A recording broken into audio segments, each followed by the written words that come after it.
So first, I just want to say thank you to Addie for bringing us all together for the launch of Deep Lab. And thank you to Golan and Lori and Linda and Marge for getting us here and hosting us, keeping us fed and supported while we work. That's really such a privilege.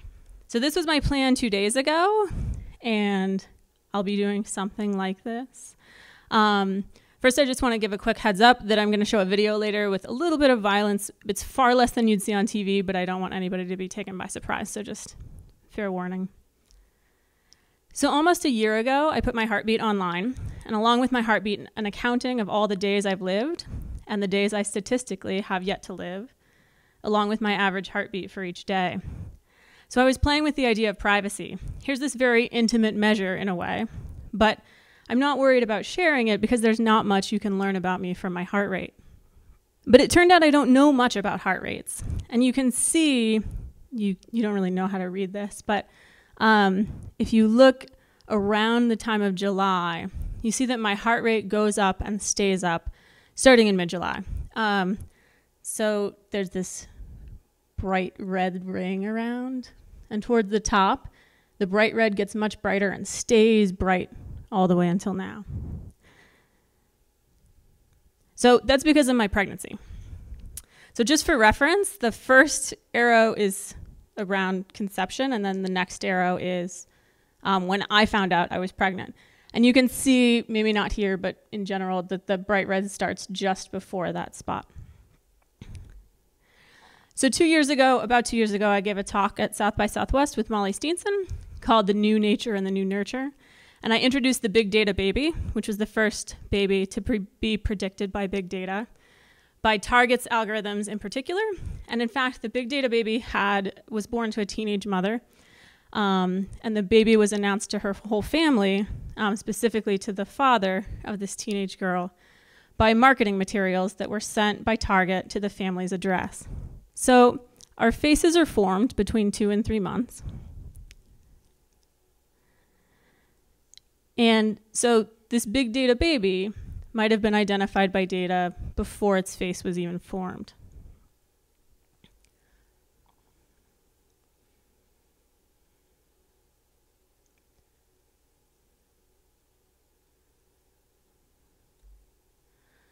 Someone else that's working with data and pregnancy in a more detailed way is Jennifer Tessie, a sociology professor at Princeton, who did a whole experimental project where she tried to hide her pregnancy from big data, which mostly meant hiding it from Facebook and Amazon.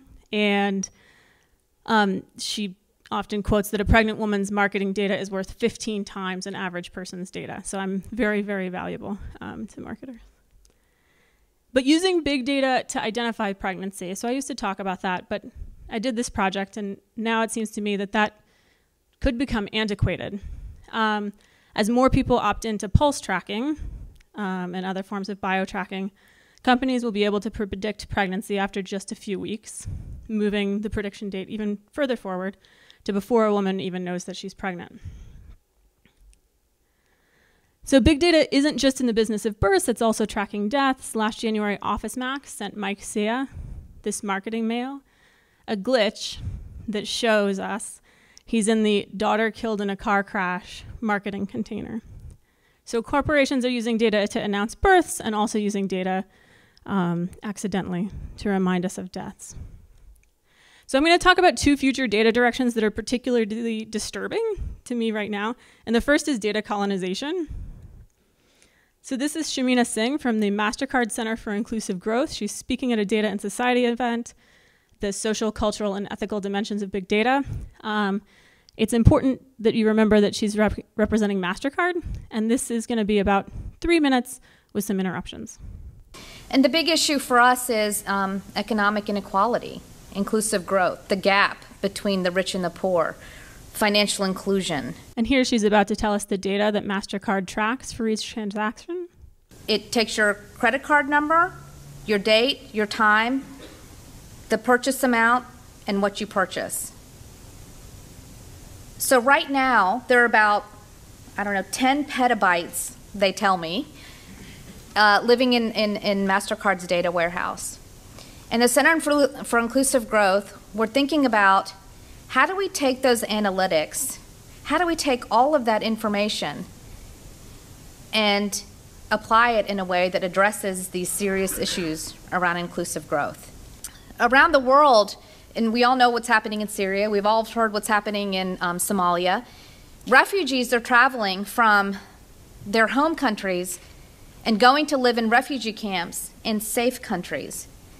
Have you ever thought about what it takes to move food and water and shelter from places like the United States? When everybody says we're giving aid to the Philippines or we're giving aid to Syria, what does that actually mean? It means they're taking water, they're shipping rice, they're shipping tents, they're shipping all of these things from all huge places around the world, usually developed countries, into developing countries, using all of that climate, all of that energy, all of that shipping, all the fuel to take all of this stuff to these countries.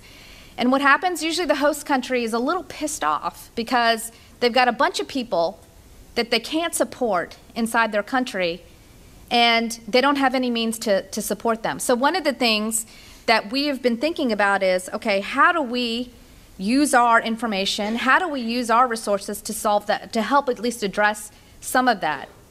One of the answers, digitize the food program. So instead of buying the food from all of these countries and why not give each refugee an electronic way of paying for their food, their shelter, their water, in a regular grocery store in their home country? But the outcome is that these people, these refugees who have left everything they know, are showing up in a new place and have the dignity now to shop wherever MasterCard is accepted? Can you imagine? I have to play that again. And have the dignity now to shop wherever MasterCard is accepted? Can you imagine? Again, working with people at the bottom of the pyramid, those who have least, to make sure that we are closing the gap between the richest and the poorest. So this is a worldwide plan that MasterCard has. And another worldwide plan comes from Facebook through internet.org, the idea of using drones to deliver internet to currently unconnected places. And Google's Project Loon is the Facebook plan, but with balloons instead of drones. Sometimes everyone isn't really everyone. Like when people say, everyone's on the internet, because the truth is, for each person that can get online, there are two that can't. And when you look closer, that everyone looks even less like everyone. So if you see a video with animated string and a little girl's voice, that's a sign that you might be terrified. So really, for me, these three things come together, MasterCard, Facebook, Google, to represent what might be the complete remote corporate colonization of the dark places on the map that are being wrapped up like a present. So the second data direction that's disturbing and particularly timely in the US has to do with sort of three things I see. I'm sure there are more, but going on together with policing in the US. Predictive policing, militarized police, and also something that's very specific and new that I'm calling protected police. So predicted policing is actually happening in Chicago. So the Chicago Police Department was funded $2 million by a Department of Justice grant. They used an algorithm and data to create a heat list of the 400 people that they predicted to be most likely involved in violent crime. There have been Freedom of Information Act requests for that list, but those have been denied. And particularly important, I think, is that 60 of those 400 people have been personally visited by the police. Basically just to say, you're on this list and we're keeping an eye on you. So pre-crime is sort of real, y'all. And another thing that's particularly disturbing about that story is that the researcher involved uses this kind of language. He assures The Verge that the CPD's predictive program isn't taking advantage of or unfairly profiling any specific group. The novelty of our approach, he says, is that we are attempting to evaluate the risk of violence in an unbiased, quantitative way. So don't ever trust unbiased and quantitative put together.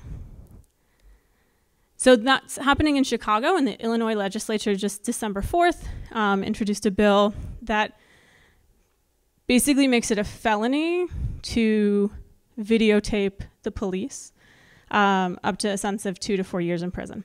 So in Chicago, what this ends up, if you add this together, what it ends up meaning is that police can use all data available to them to predict citizens' actions, but citizens can't collect data on the police.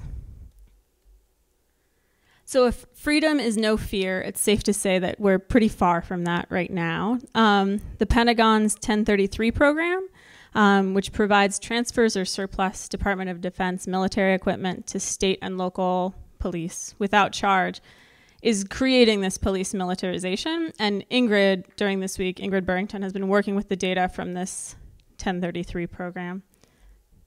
The data, this is a list, I don't know if you can see it, but of the most common items provided free to police in the US.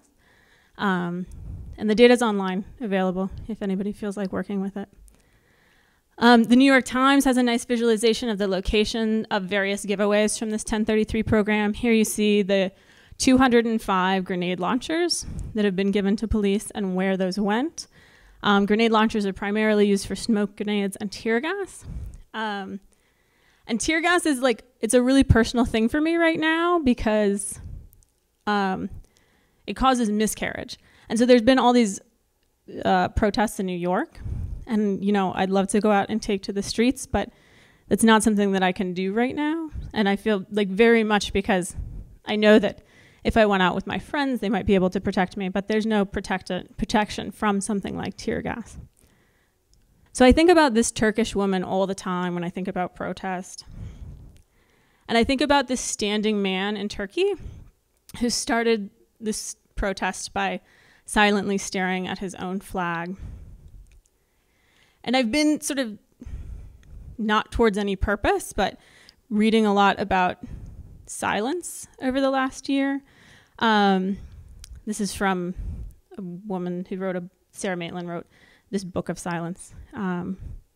So we say that silence needs and therefore is waiting to be broken, like a horse must be broken in. But we are still frightened, and the impending ecological disaster deepens our fear that one day the science will not work. The language will break down and the light will go out. We are terrified of silence, so we encounter it as seldom as possible. And this is Ernesto Pujol's work. He's a performance artist who creates site-specific works that use walking, vulnerability, space, human energy, and silence as his materials. So I'm going to read from his 2012 book. The performance begins to reveal how time is an incredibly elastic construct. As the performers stood still, walked, and gestured slowly for 12 hours, their silence became an entity that heightened not just their own but everyone else's awareness, slowing down everything and everyone, filling and sensorially expanding the dimensions of the room, its height, depth, and width. The silence emptied the room of noise. It rejected noise, filling the room itself, as tangible as liquid, as if the room was a water tank. Silence did not create a void. It had a tangible body we could cut through with a knife. Our Chicago public unexpectedly found silence again, a silence that human beings need to sustain the human condition for listening, remembering, reflecting, discerning, deciding, healing, and evolving. Silence as a human right. And this came out super recently, and it's an example of silence stopping a fight on a New York subway. So watch for the snap guy. Whoa, whoa, whoa, whoa, whoa. Go ahead. On your merry way. Don't fucking follow me, you stupid dick. No, you. On your merry way. No, you. Don't hit her. Don't follow me, stupid son of a bitch. Do not follow me. So this guy comes in and like without a word or even like a gesture or an expression, he's just like silently eating his Pringles, Okay, do not follow me. Okay, ma'am. but successfully breaking up the like physical violence of this fight that's going on. When this train stops, do not follow me anymore. So we're here this week working on projects related to privacy and anonymity on the deep web. And I've noticed that this weird thing happens when I talk to people about coming here. And it's that when I mention that I'm doing something about the deep web, people I know, the immediate response is like, isn't that just a thing that's like for child porn and human trafficking? And I also happen to be from Arizona, and I've noticed this, like, it's almost the same sort of response. And when I say that I'm from Arizona, people immediately say like something about how racist Arizona is. And so these seem to me that they've become these sort of shadow spaces to be avoided. And to be clear, Arizona has a lot of issues. In 2011, there was a mass shooting where 18 people were shot and 6 people died. In 2002, 3 nursing professors were killed on the U of A campus in Tucson, actually while I was teaching. The Oklahoma City bomber developed and tested his bombs while living in Arizona. 2 of the 9/11 hijackers took flight lessons in Arizona. It took Arizona voters 3 tries to pass Martin Luther King Day as a holiday, from 86 to 1992. When I was a kid, the state lost hundreds of millions of dollars to boycotts. Stevie Wonder refused to perform and the Super Bowl pulled out. I remember from being a kid that the defense at the time was money, that the state couldn't afford another state holiday. So when the holiday finally passed and they had to have it, they took away Columbus Day, which was a lovely sort of balance. I know. And this is just the video for Public Enemies by the time I get to Arizona, which sort of chronicled that fight to get Martin Luther King Day in Arizona. Arizona also has a long history of racist policing, especially when it comes to border issues. And Teju Cole has this very excellent Twitter essay about the Arizona-Mexico border. In 2010, Arizona passed a bill that requires immigrants to carry proof of their legal status and also requires police to determine a person's immigration status if they have a reasonable suspicion that that person is an immigrant.